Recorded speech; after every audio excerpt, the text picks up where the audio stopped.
Good afternoon. My name is Bruno Madeira.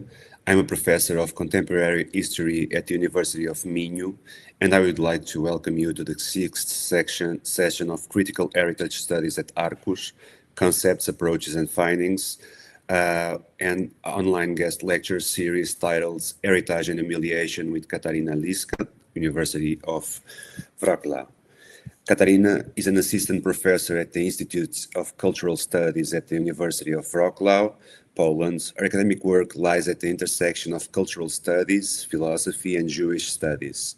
Her previous research has focused on the ethics of memory and Holocaust studies. She is currently engaged in a research project devoted to the phenomenon of humiliation. She is the author of Ethics and Holocaust Memory in Polish, 2016, and has translated several works in theory and philosophy, including Avishai Margalit's The Ethics of Memory, 2024.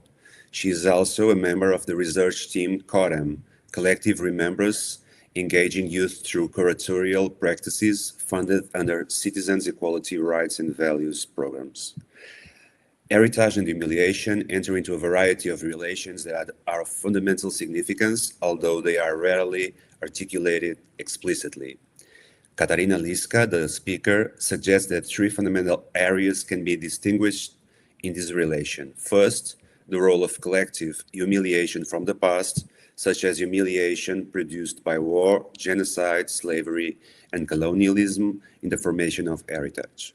Second, the importance of everyday, seemingly insignificant forms of humiliation experienced by different groups in the past and in the present, and their impact on how heritage is shaped. The third, the view of heritage itself as a set of cultural practices that may either strengthen or weaken forms of humiliation, whether inherited from the past or produced in the present. An important context for this contribution is what may be described as the return of humiliation and shame to everyday politics and social life. As many researchers have noted, contemporary political actors increasingly instrumentalize citizens' histories, offering remedies for experiences of humiliation and for repressing painful shame. Drawing on her work on humiliation and on the ethics of avoiding humiliation, Katarzyna Liszka sketches a few points that help to find one's way within the complex territory of humiliation. These points are intended as a conceptual toolkit that may be useful for heritage studies in reflecting on how heritage practices relate to experiences of humiliation. The lecture will take approximately 45 minutes, and at the end, we will have time for some questions. To participate, please leave your questions in the comment section of the stream, and I will present them aloud to the guest lecturer. Katarzyna, the floor is yours. Hello, everyone.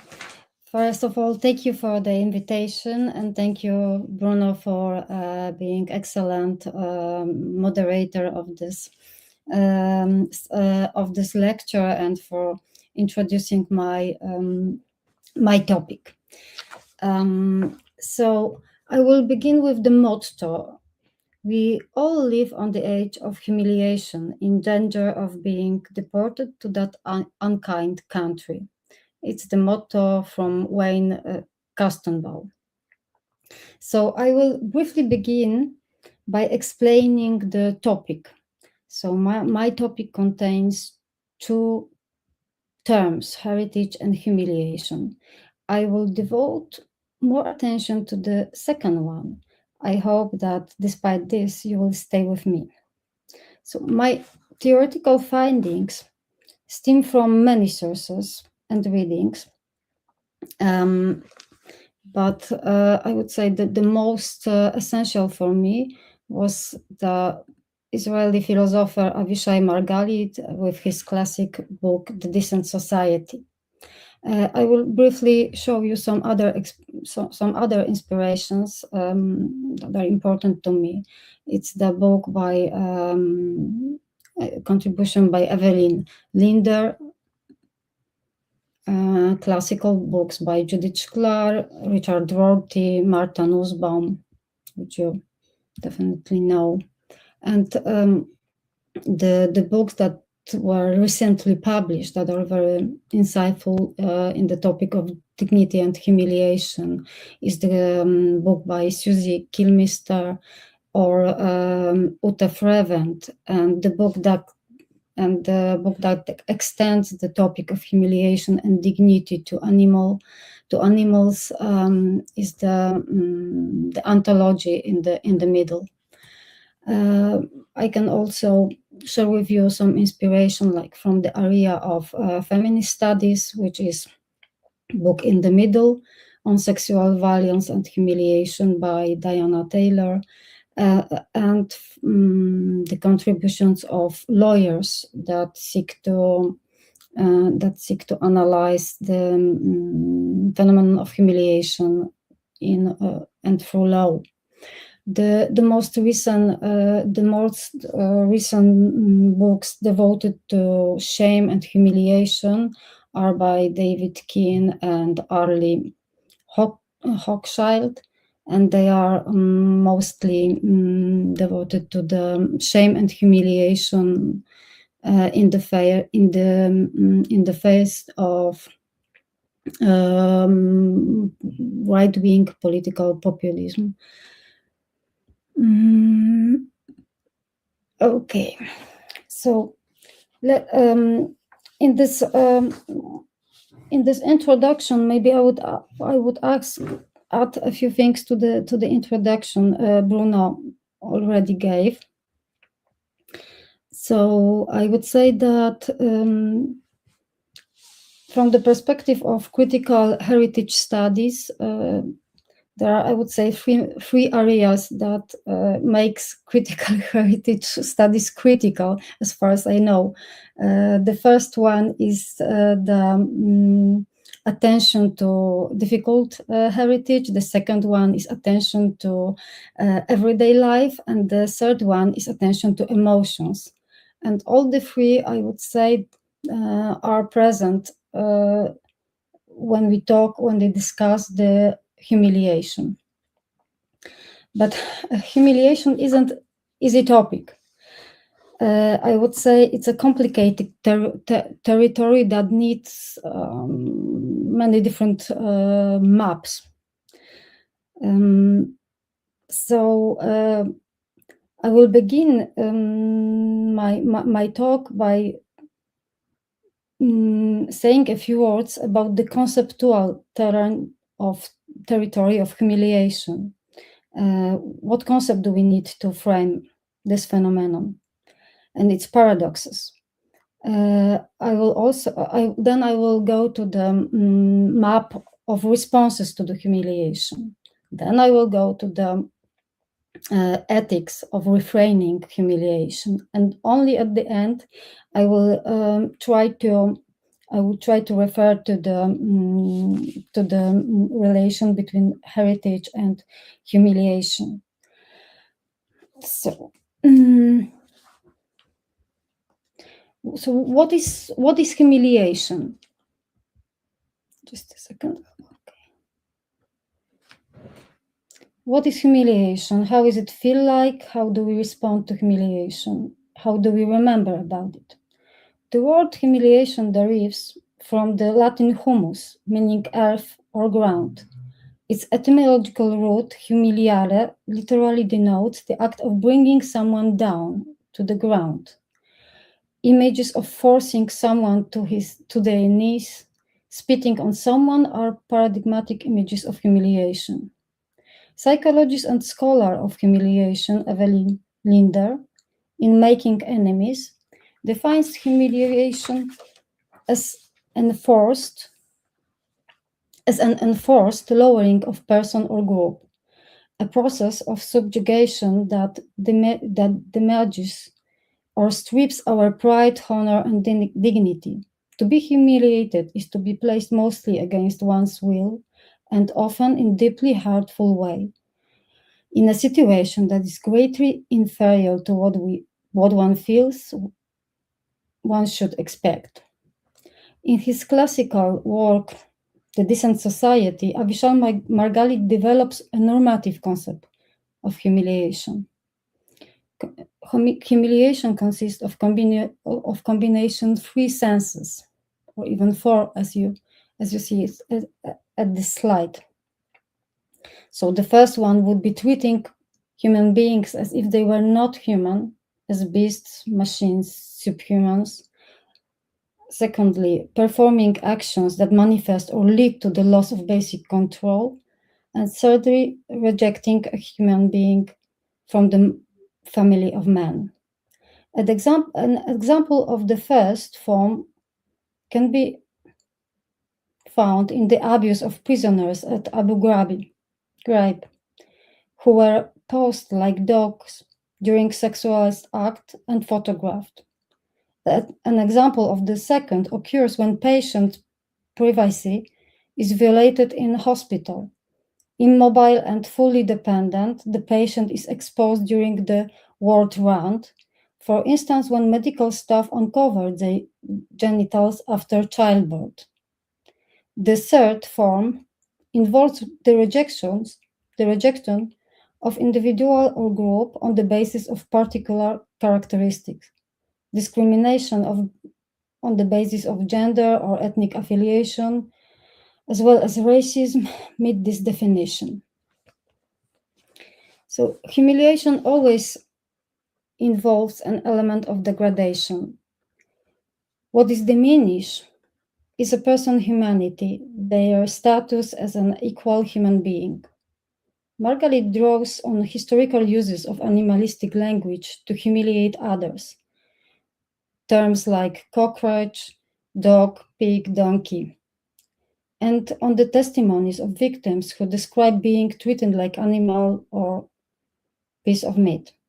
Paradigmatic cases of humiliation thus include torture, rape, forms of stigmatization in which individuals and entire groups are treated as inferior or contaminated. Here is humiliation as an existential threat that is not symbolic at all. There is a constant threat of living a life unworthy of a human being. The philosopher defines humiliation normatively as a violation of self-respect. It means that there is a gap between feeling a humiliation and have a reason to consider oneself as humiliated. One can be humiliated, although does not feel this way. One can also, while the reverse is also possible. To be subjected to humiliation and to feel humiliated is to see oneself as degraded, unworthy, insignificant.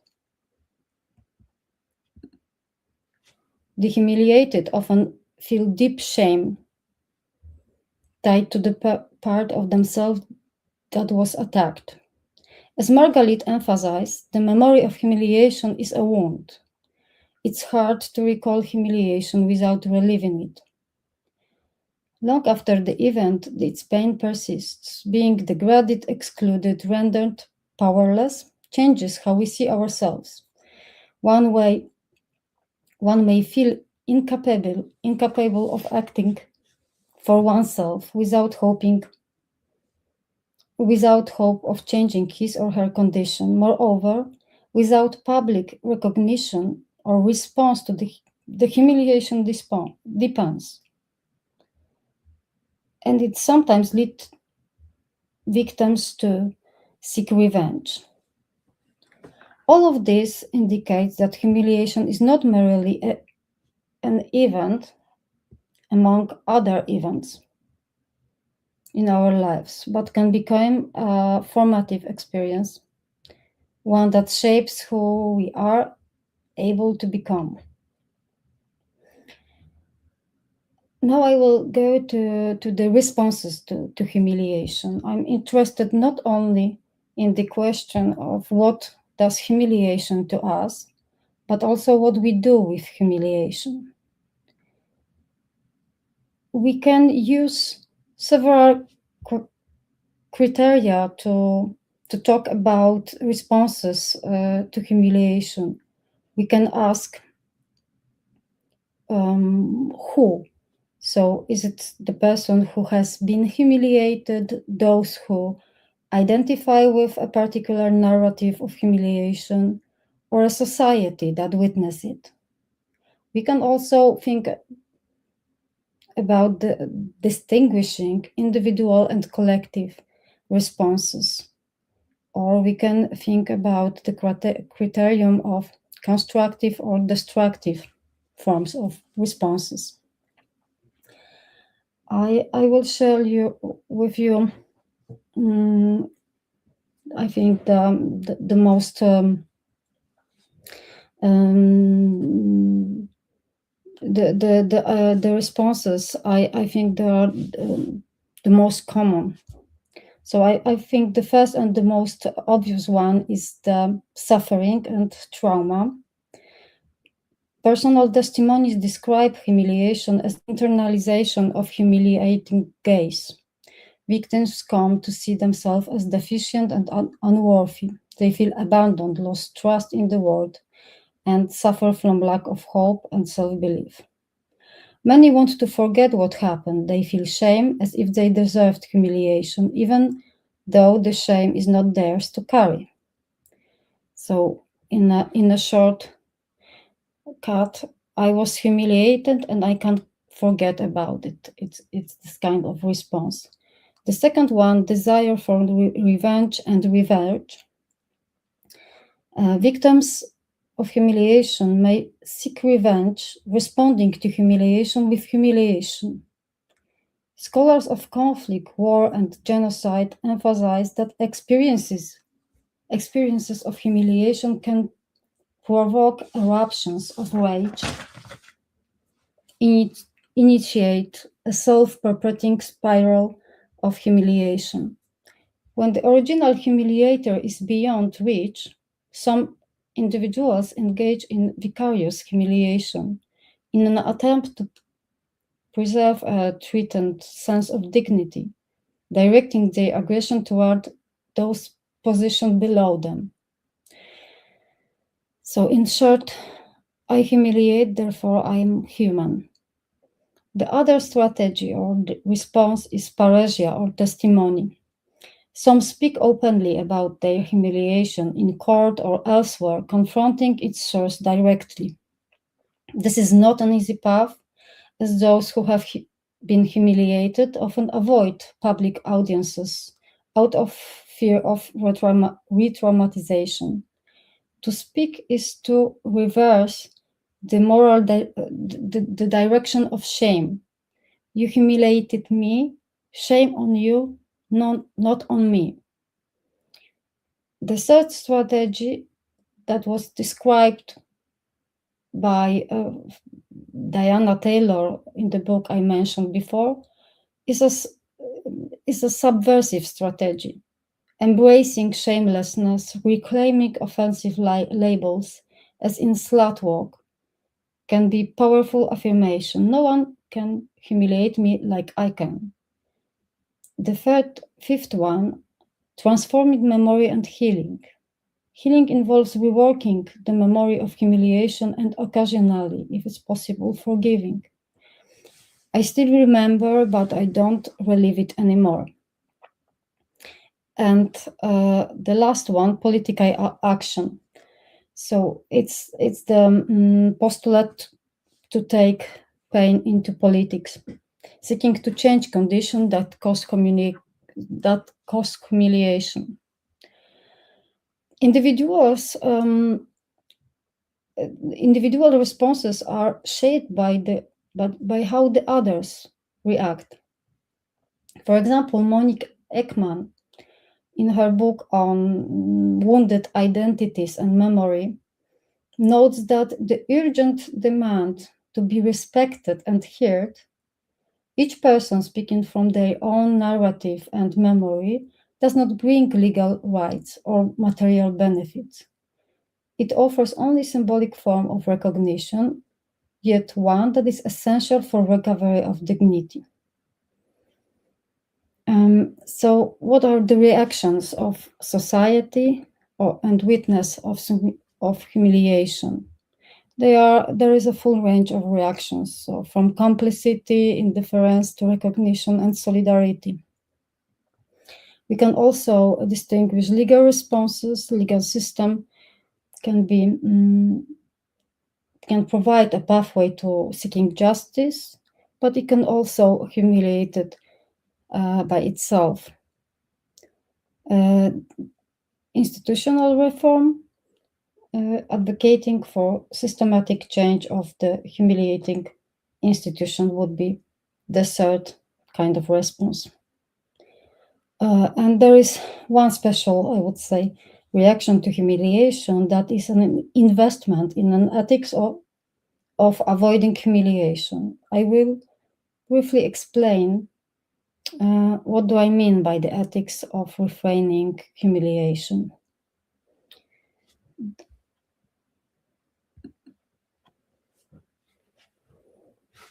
There are serious reasons to avoid humiliation. Eliminating it and the search for adequate responses to humiliation are two central postulates emerging from humiliation studies. The ethics of humiliation can thus be developed along two paths: an institutional ethics, concerned with the design of non-humiliating institutions such as schools, museums, and hospitals, and an individual ethics grounded in the ongoing effort to unlearn practices of humiliation in everyday social interactions. For Evelyn Linder, the most urgent task to draw attention to is the spiral of humiliation and cruelty that can culminate in genocidal mobilization. Avishai Margalit develops the idea of a decent society which institutions do not humiliate its citizens and non-citizens. Wayne Kostenbaum, by contrast, elaborates an individualistic ethics centered on the ethical demand to avoid humiliating others. Kostenbaum introduces his concept this way: we should practice an ethics of abstention, vow. I abstain from deliberately humiliating others. When I find myself involved in this abhorrent practice, I will immediately desist and try to reverse the process and remedy the crime. And yet, is a world without humiliation possible? In Margaret's framing, it's always about a utopian vision of decent society, so non-humiliating society, that give us starting point for a criticism of existing institutions. So my reading in humiliation literature give rise to rather simple idea.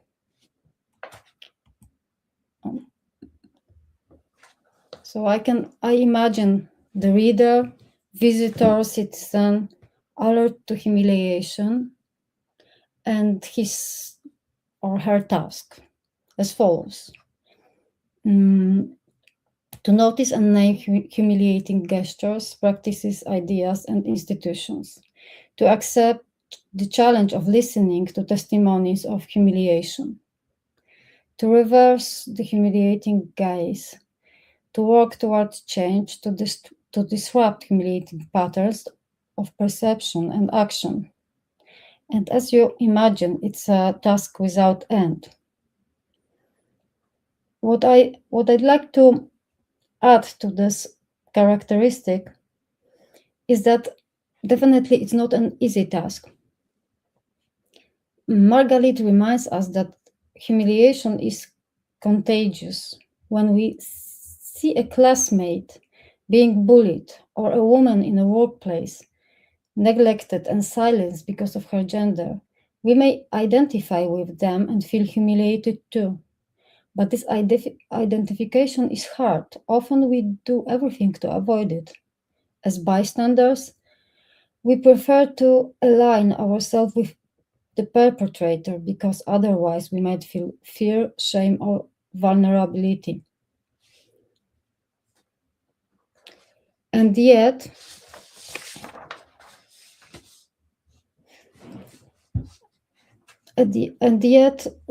what we can do, as I would say, the adepts of ethics avoiding the humiliation, is to reverse the humiliating gaze.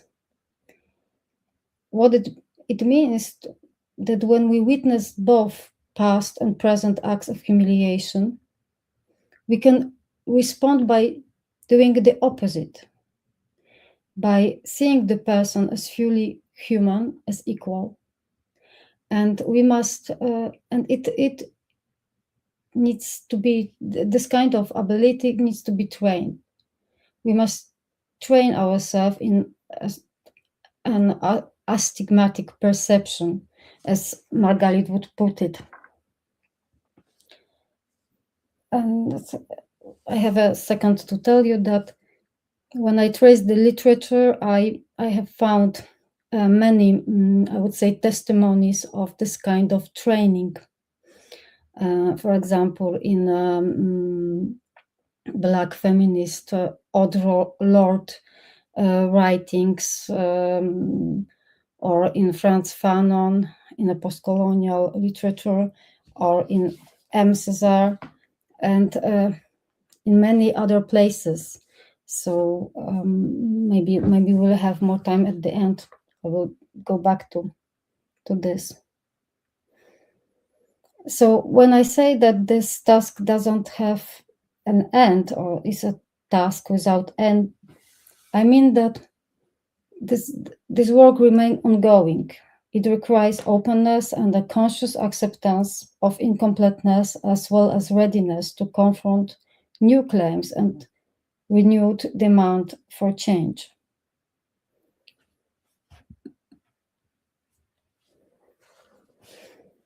Margaret argues that a decent society must also be capable of feeling shame for humiliating others. But how it looks like in practice? As educators, can we or should we invite students to feel shame in classroom, museum, or heritage sites? There is a growing body of literature on the role of shame plays in education about difficult pasts, as well as about other issues, such as the climate crisis and meat consumption, for example. The scholars discussed or just mentioned here, Uta Frevent, David Keane, Evelyn Linder, warns against shaming those who have themselves humiliated, warns against shaming those who have themselves humiliated others, or who just inherit a history of humiliation. Keane argues that shaming often provokes defensive reaction in the form of shamelessness among perpetrators. I believe that this may apply not only to perpetrators of brutal violence, but also more broadly to the citizens of societies that Rika Leller describes as entangled communities, which means communities that inherit violence and material culture that is not their own. So in Polish case, it might be a Jewish material culture, or a German material culture, or a German Jewish material culture, and other. Keane points out that the amount of shame and criticism we are able to endure is closely linked to our resources of security, self-worth, and self-respect. Linder states that shame can be defined as a humbling experience a person agrees to. Humiliation describes those experience a person does not agree to. These authors emphasize that experience constructive shame directed at one's own wrongdoing or enabling moral change, is valuable and crucial. However, they also stress that the public shaming rarely serves this purpose. It raises a serious question about how to navigate through the memory and heritage that involve humiliation and might lead to humbling, shame, might lead both to humbling shame and resentment.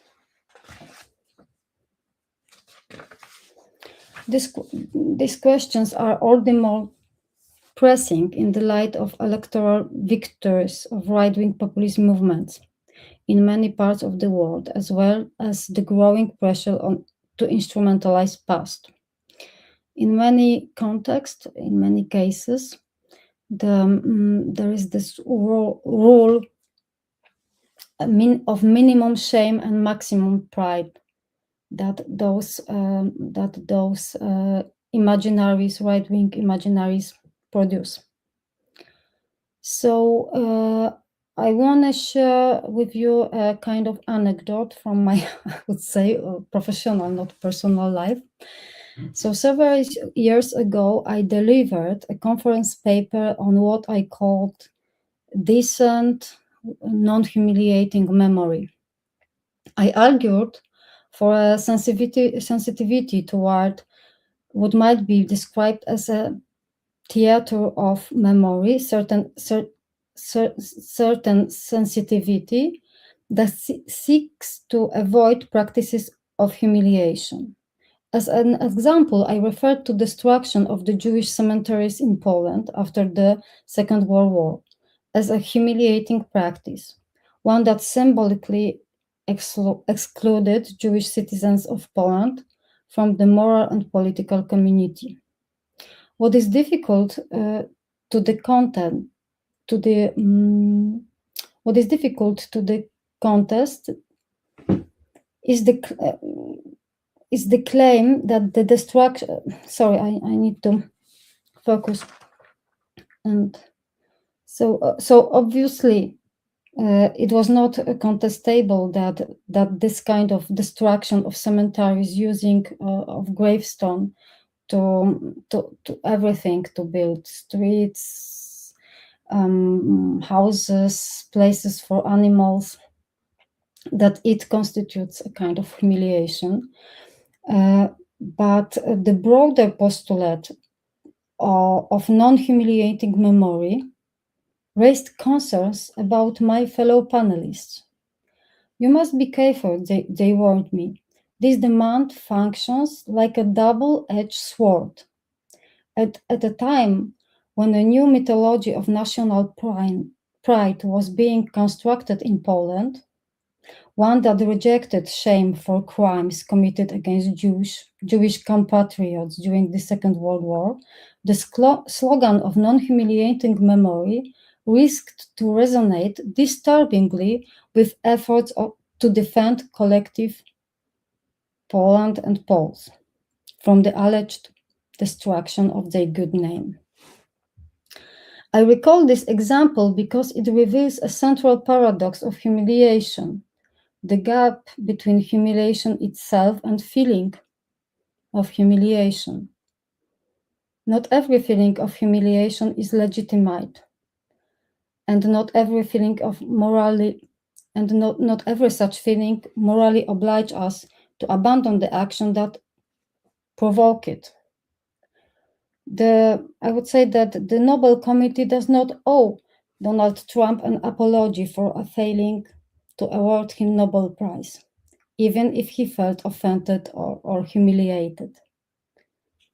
Revealing darker chapters of the nation's history may cause shame, offense, even feeling humiliation, but it isn't humiliating of itself. Yet this does not mean that we should cease investigating the past. Thus, the fear of humiliation directed either at oneself or at others also requires critical scrutiny, as it may block conversations about difficult heritage, out of concern that such discussion will provoke uncomfortable emotions. So I've got a few more quotations that I have found in scholars of heritage studies and memory and trauma through three quotations that I take as a recommendation that might be helpful when reflecting on humiliation, heritage, and shame. The first one is from the recent book by Lara Jane Smith entitled Emotional Heritage. And it goes like this. It is worth experimenting with the idea that museums are intentionally unsafe places. It may be useful to create discomfort rather than comfort, while simultaneously providing the emotional resources to help individuals and groups negotiate emotional discomfort and their implications. In the similar vein, Magdalena Wróblewska states that affirming vulnerability is a way of practicing decoloniality in museums. Vulnerability, she states, can be understood as an experience of being touched, an inherent aspect of teaching, learning experience.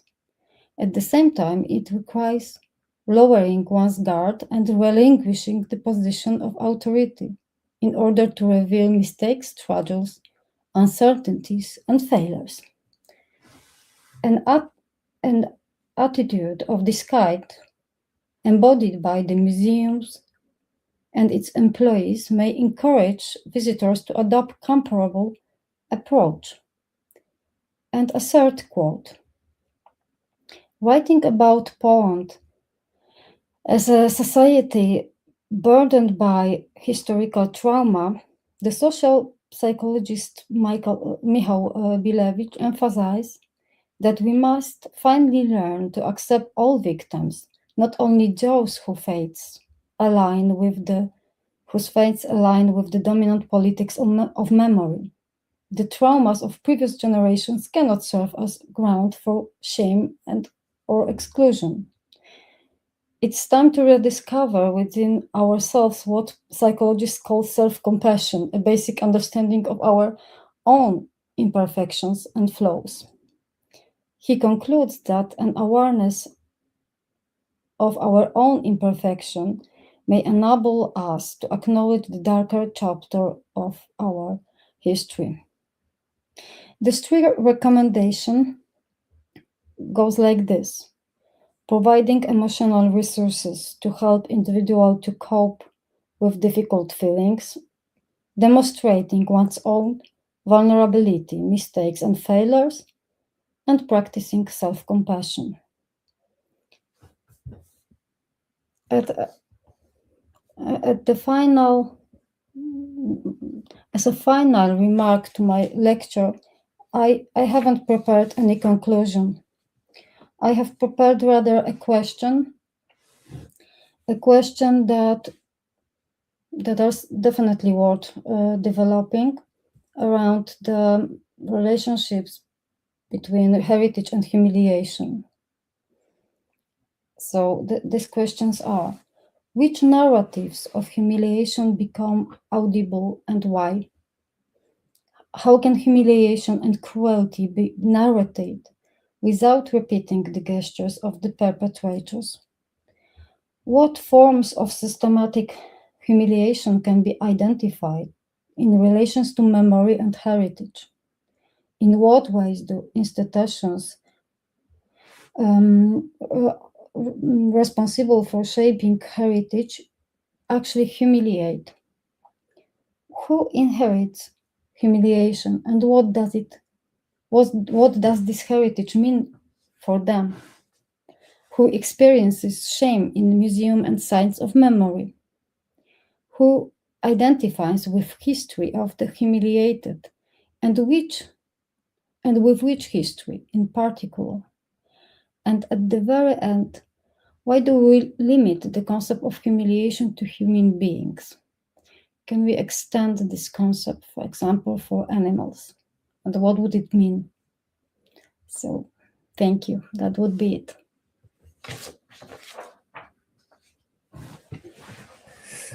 Thank you very much, Katarzyna. I think we have no questions in the comment section, but starting from the questions you yourself presented in the end, I think that you had a wonderful presentation, but I think that it's too not too much time to present and to discuss everything. And I would like you to hear you more about the narratives of humiliation that become audible nowadays, and why, and about the forms of systematic humiliation that can be identified in relation to memory and heritage, and maybe something about and something that you refer in your presentation, that is, it seems that we are back to a time where humiliation is a way of doing politics, and so I also would like to hear you about these three themes. Yeah, these are huge questions. This is why I put them as questions, but I will try to comment very briefly, but I would love, to discuss it like in depth. I think there is always certain bias and conflict or agonism, and as Chantal Mouffe would say, about which history or memories is like on the surface, in the front, which images has this, I would say, global circulation, which is only very local. So it's always about politics. It's sometimes, unfortunately, very little about ethics of memory, but it's supposed to be like more. And so from my perspective of Poland, of Wrocław, for example, what is very much seen and felt is the war in Ukraine and the aggression of Russia, and the events such as Bucha and so on. And I don't know if it's so, for example, audible in your place, in Portugal, because I talked to my colleagues like from Spain and from Italy, and it was not so much, present like in the media and discussed. But on the other hand, the war in Gaza, the destruction of Gaza, like that began from the Hamas attack, is much more widely shared, or in Spain. I don't know how it's about Portugal, but in Italy, than, for example, in Poland. In Poland, there wasn't any, I would say, national protest. So, but to add something to it, the Gaza, the genocide in Gaza now became a kind of global image that circulates around, but it didn't happen, for example, with the conflict in Sudan. So I'm not like I'm not researched in a conflict or in war, but we can clearly see that there is certain injustice in how we see this kind of conflict and how we frame them. And the same we can say about the conflicts in the past. So what is closer, like the Holocaust or the communist atrocity, or the colonial violence, or of not many people, I would say, heard about the genocide of Herero and Nama, or of Congo in Belgium. Still not so many. The narrative of slavery or slave trade, it's also not so visible in Europe. For example, in Eastern Europe, maybe in Portugal, it's more like visible in education, but not here. So I was even surprised, to discover this kind of book. No to So it is published. It is for the children, like from 12 to 16, and this is the series No to. And there is like no to disrespect of children, and it's about Korczak, actually Polish Jewish, famous pedagogian, and here's the no to humiliation, and it begins with the motto from the famous text by M. César, and the dogs were silent, and he says, "My last name offended, my first name humiliated, my state revolted, my age the age of stone, my race the human race, my religion brotherhood." And what I was really pleasantly I was happy to discover that at the end there are some questions to discussion for children, and they are very serious. How have you ever said no to humiliation? In what circumstances? Have you ever witnessed the humiliation of someone else? What did you do? What might you do differently in the future? And then there is about slavery and particular experience of César, and even about Black Lives Matter. So it's a good publication that shows this ability to maybe to build some kind of ethics of avoidance of humiliation. But I also wanted to mention, like, not just to stay with this major conflicts or wars or genocide, that there are also the stories of humiliation that are not seen, but they are like an everyday and systematic humiliation in our societies. And I don't maybe have a comparative perspective here, but in Poland, for example, such humiliation or would be the humiliation against disabled people with disabilities. They rarely pass the test of, I would say, aesthetic or being to be, for example, to be part of the exhibition of certain visibility. It changes, but it changes slowly.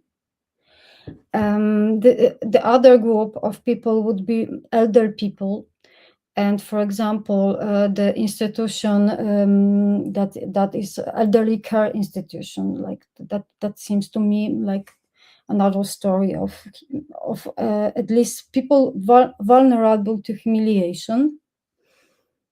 And the stories that are all the more visible, I think, and great that it is there are, for example, stories of humiliation of women. And what I would like to point to is that this book and film, Handmaid's Tale, they begin to the image of build the image of that circulates globally. And even some protests in many places in the world, like the protests against violence of women, took a form, all this I don't know, the clothes from this film. So it framed this aesthetic of the protest. So it was also interesting. So I think I will stop here with this question. I don't know, Bruno, if you want to add something. Yeah, I thought it's very interesting because, well, you said it about the conflicts, but you have a lot other aspects of daily life, of everyday life, in which humiliation is part of embedded existence of a lot of people, and you talk about elderly people, about women, about disabled people, but we can also think of the humiliation of poverty, for Yeah. example, which is a everyday humiliation of the majority of population. But I was thinking also about the recent declarations of Donald J. Trump about the protesters in Minnesota and about the Somali community.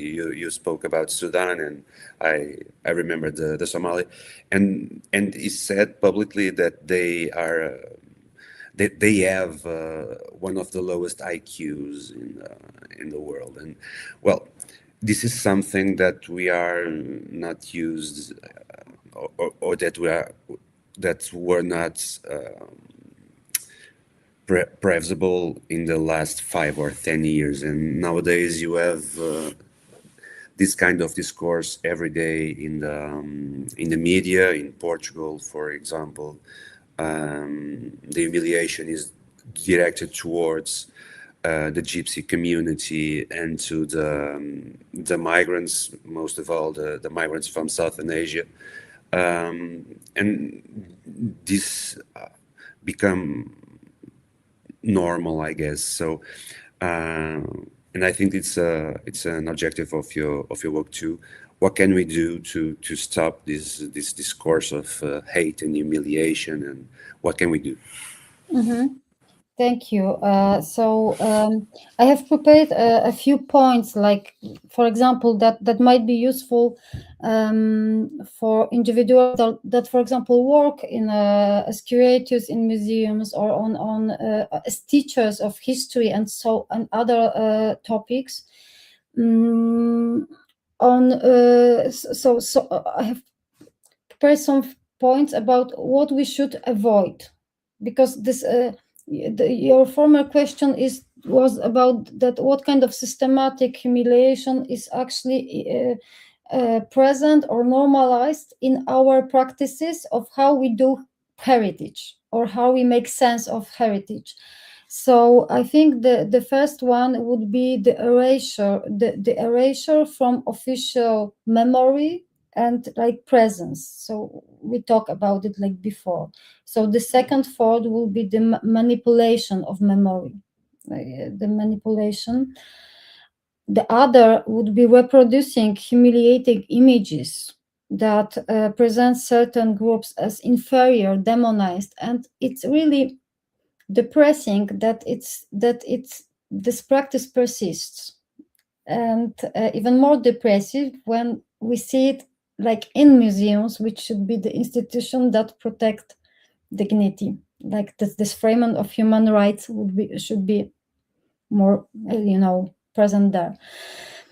So pick another point that I'm thinking about is something like that when we work in this international intercultural context, we should always ask the other, what is your personal or communal norm, like dignitarian norms? What are your what are the norms that if I make you to to cross it, you would feel humiliated? Because I don't want to humiliate the other, so I should ask, because maybe these are not the same norms for me and for the other. So this kind of sensitivity, and of course what you said before about like criticizing people as stupid and so on. We might say that epistemic injustice, as Miranda Fricker, and I also developed this idea, but in Polish, unfortunately, of epistemic humiliation. So when you treat a person who can be a source of the knowledge, validated knowledge, as an inferior, as someone who cannot give you anything because you already know better. So it's not only the injustice in Miranda African terms, it's also the humiliation. So, for example, as in a very good text by Martin Krieger, who is sociology, who works in the sociology of law in Australia, and he says that that the Aboriginal mother, like their experience and what they know, what they want for their children, wasn't taken into account when those children were taken away and put in this, residential schools and institutions. So their capacity as a knower, like for example, from their own experience, what would be the best for their children, were like. And it was not only unjust, says Martin Kriegel, but it was also very humiliating. So, for example, something like that.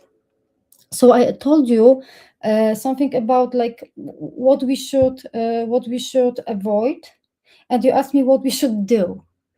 And I think that it's always what we should avoid is always goes before.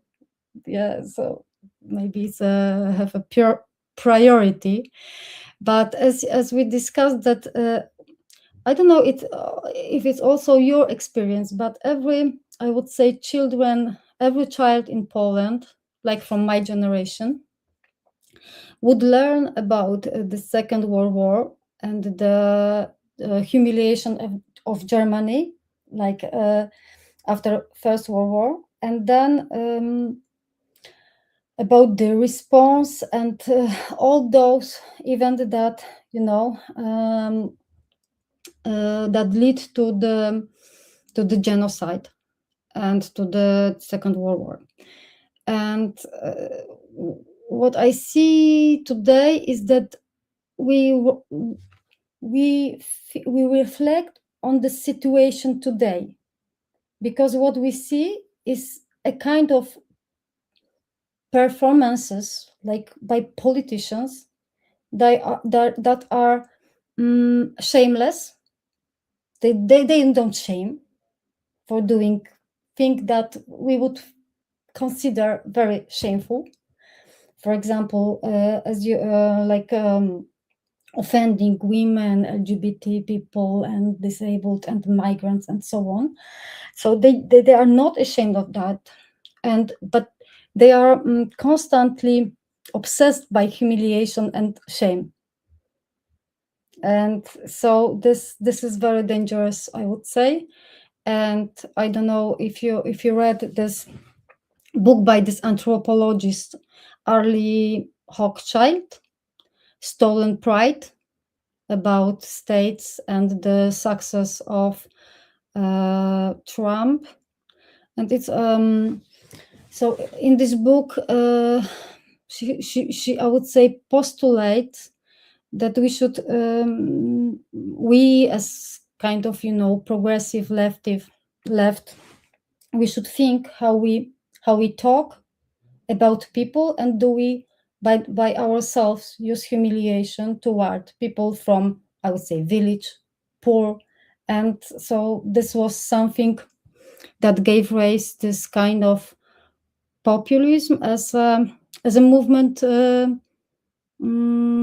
would say, how to say it, for the dignity of those forgotten one. So I think it's not only the States, but I can see it also in Poland. I guess you may be heard what kind that we have a president, Nawrocki, and what was the reactions on these elections in media. It's also very telling in this context. Thank you very much for the answer and for the thoughtful discussion.